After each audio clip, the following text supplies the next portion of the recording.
L'individu n'est que moi, je suis. Oui. Mon candidat à la candidature, que ce soit au sein du PCN ou de l'ATP ou dans une autre plateforme, c'est l'honorable Cabral. Nous constatons que le Cameroun aujourd'hui n'a pas de super-homme. C'est-à-dire qu'il n'y a aucun individu au Cameroun aujourd'hui qui, à lui tout seul, pense pouvoir résoudre les problèmes des Camerounais. Il faut faire avec tout le monde et avec les autres et se donner le maximum de chances pour l'atteinte des objectifs. De deux, nous estimons que le Cameroun est enfoui dans le ravin.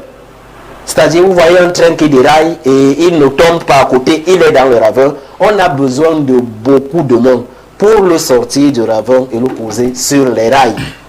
Maintenant, donc, quand vous regardez cela, ça implique que le mandat, c'est-à-dire que la prochaine république n'est pas la république d'un individu, mais d'un groupe de personnes qui ont pour mission de ramener le train sur les rails. Et dès lors qu'ils ont fini de ramener le train sur les rails, ils organisent la vie de la société. C'est pour cela que la transition n'est pas un mode de conquête de pouvoir, parce qu'on a entretenu ça pour dire que c'est la guerre.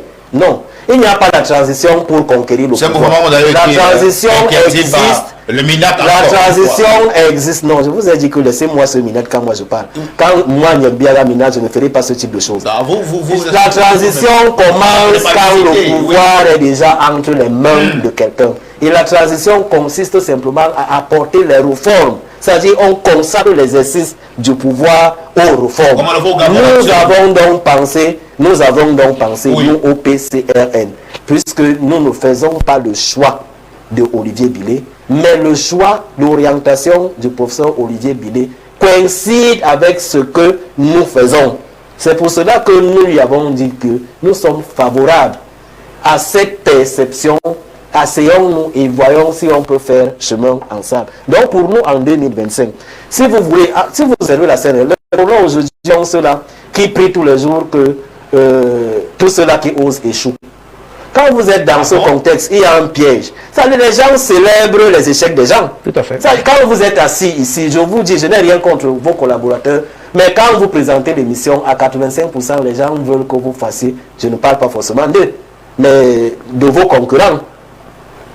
Les gens veulent que les émissions, les autres médias, faites ce sondage, les autres médias souhaitent que H3 fasse de très mauvaises émissions. C'est ça le sentiment des Camerounais. Pour éviter donc de tomber dans ce piège, il faudrait qu'on concède les portions et les parts du Cameroun à chacune des énergies positives. Quand je dis positive, c'est-à-dire orientée vers le changement, pour que chacun donne de ce qu'il peut. Nous, dans nos rêves, c'est qu'il y a un ministère de la diaspora où celui qui porte ce ministère est quelqu'un choisi par la diaspora, indépendamment de son appartenance à une quelconque formation politique. Nous, dans nos projections, c'est que quand on parle de la communication, c'est un secteur qui doit connaître les réformes. Il faut que les acteurs de la communication, vous les professionnels, vous trouvez quelqu'un, vous ayez d'abord votre projet, votre vision de la communication dans les réformes.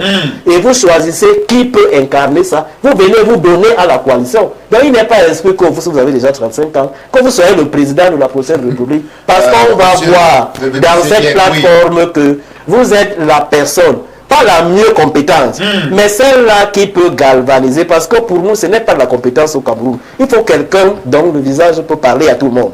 Il faut quelqu'un qui peut encadrer le projet ensemble. Politicien, c'est notre... Non, pas forcément un politicien. C'est ce que je suis en train de dire. Dans notre vision de 2025, même un civil, même un religieux peut porter, on parle de la transition parce que dès que les réformes finissent, la société est organisée. Chacun rentre maintenant dans sa formation politique, on fait des élections anticipées et il y a un autre régime qui entre. Et nous sommes finalement dans la dernière partie de cette émission, plus que 5 minutes pour sortir du programme.